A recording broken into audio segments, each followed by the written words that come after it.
नमस्कार दोस्तों, आप देख रहे हैं नमो भारत न्यूज़। मैं हूं अतुल शुक्ला। दोस्तों, आए दिन हिंदू संस्कृति और हिंदुत्व का मजाक उड़ाने वाले वामपंथियों के गिरोह को कभी आपने देखा है कि उसने सोशल मीडिया पर एक भी पोस्ट डाली है जिसमें यूनिलीवर, पीएनजी, नेस्ले या आईटीसी जैसी किसी कंपनी को कोई पानी पी के गरिया रहा हो।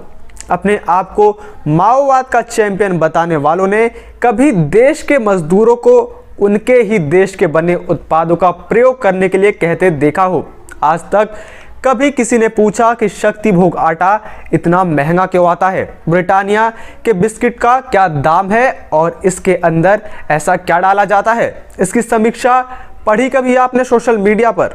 और कोक के नाम पे जो जहर परोसा जा रहा है, इनका जो दिन रात विज्ञापन आता है टीवी पर और अखबारों में, और हमारे देश के सबसे बड़े फिल्म स्टार और सबसे मशहूर खिलाड़ी दिन रात इनका विज्ञापन करके माल लूट रहे हैं। इसकी आलोचना करते कभी किसी को देखा या सुना आपने? किसान से 5 रुपए किलो आलू खरीद के 100 गुना ज़्यादा महंगे दाम पे युवाओं को चिप्स खिला रही पेप्सिको जैसी कंपनियां इसी देश में हैं। कभी किसी को छाती कूटते हुए देखा इनके खिलाफ? या इतने दिनों में जो तथाकथित किसान आंदोलन चल रहा है उसमें किसी किसान नेता ने यह बात कही हो?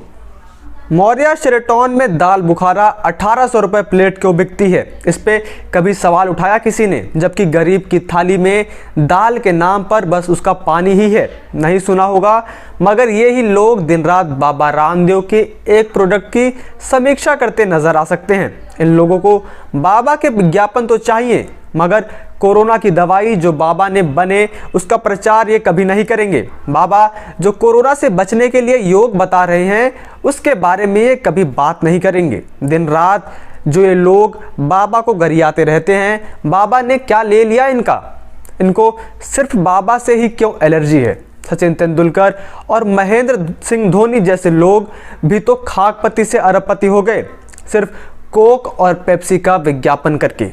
खाकपति से खरबपति हो जाने के लिए उनको तो कोई नहीं गरियाता। सो कॉल्ड राष्ट्रवादियों या असली वामपंथियों का सारा नजला सिर्फ बाबा रामदेव पे ही क्यों गिरता है? एंटरप्रेन्योर हो जाना इतना बुरा है क्या? अपने ही देश में एक स्वदेशी कंपनी खड़ी करके देखते देखते सिर्फ 10-15 सालों में यूनिलीवर और नेस्ले जैसी मल्टीनेशनल कंपनी को धूल चटा देना इतना बुरा है क्या? पतंजलि के बारे में इतना तो तय है कि इसका पैसा किसी राष्ट्रद्रोही गतिविधि में खर्च नहीं होगा। इसमें किसी दाऊद इब्राहिम या तेलगी का पैसा नहीं लगा है। कल को यदि पतंजलि 1 लाख करोड़ की कंपनी बन जाए तो क्या ये राष्ट्रीय गौरव का विषय नहीं होगा? एक स्वदेशी कंपनी के प्रति अपने ही लोग का यह दुराग्रह क्यों? एक भारतीय व्यक्ति विदेशी कंपनियों के लिए कंपटीशन पैदा कर रहा है, उन्हें यह माल लूटने नहीं दे रहा है, दाम कम करने पर मजबूर कर रहा है, तो सभी को दिक्कत हो रही है। ये बुद्धिजीवी जिस थाली में खाते हैं उसी में छेद करते हैं। विदेशी कंपनियों की दलाली में ये भारतीयों को आगे बढ़ने नहीं देना चाहते, इसी कारण दुष्प्रचार करते हैं। इस महामारी के बीच जहां हर तरफ अहंकार ही मचा हुआ है, केवल बाबा रामदेव और मोदी जी दो इंसान हैं जो उम्मीद की किरण का काम कर रहे हैं। एक तरफ जहां मोदी जी देश की टूटी सांसों को जोड़ने के लिए हर एक देश से मिल रही मदद से भारत को ऑक्सीजन दे रहे हैं, वहीं योग गुरु बाबा रामदेव अपने कोरोनिल जैसी शानदार आयुर्वेदिक दवाइयों से लोगों को कोरोना से लड़ने के लिए इम्यूनिटी दे रहे हैं। मगर फिर भी WHO समेत हर कोई बाबा रामदेव के पीछे केवल इसलिए पड़ा है क्योंकि वो जानते हैं कि ये नंगा सन्यासी, भीख मांगकर खाने वाला वनवासी कैसे इतने बड़े मेडिकल माफिया को अकेले चुनौती दे रहा है। दरअसल 1.4 लाख करोड़ की इंडस्ट्री है। 1 साल इंतजार के बाद अब तो मौका आया है।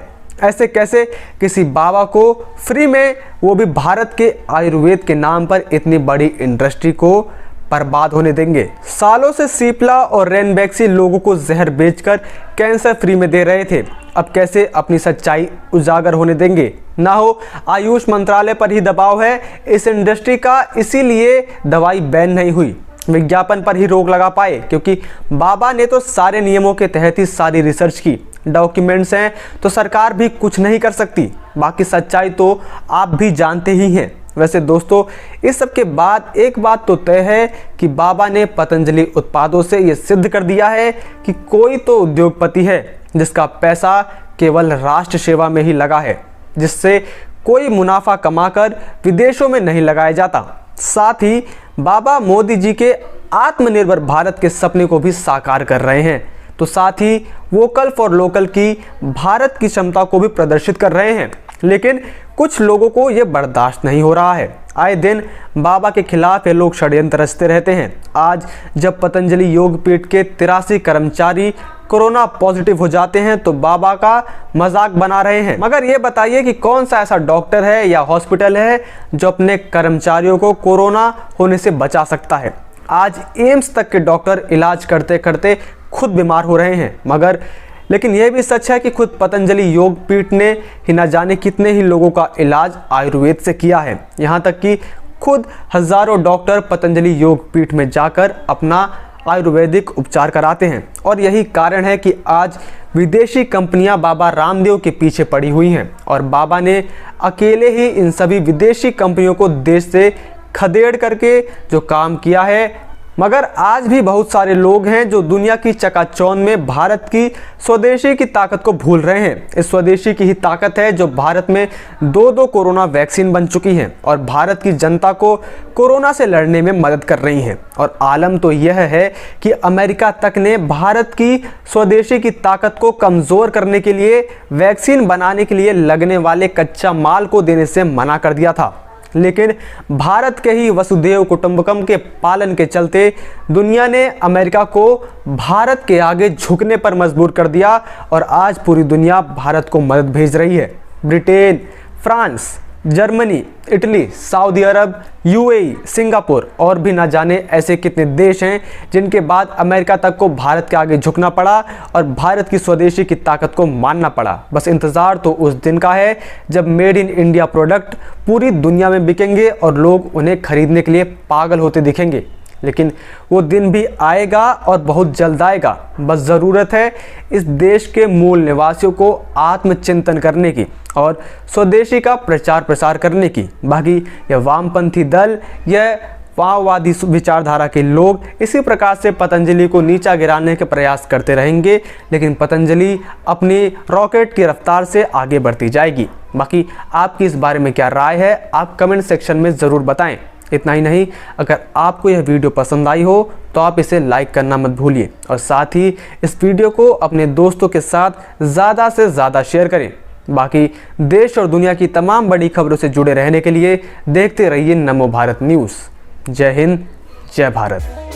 वीडियो को लाइक, सब्सक्राइब और शेयर करना ना भूलें। अपने विचारों को कमेंट बॉक्स में लिखकर हम तक जरूर पहुंचाइए।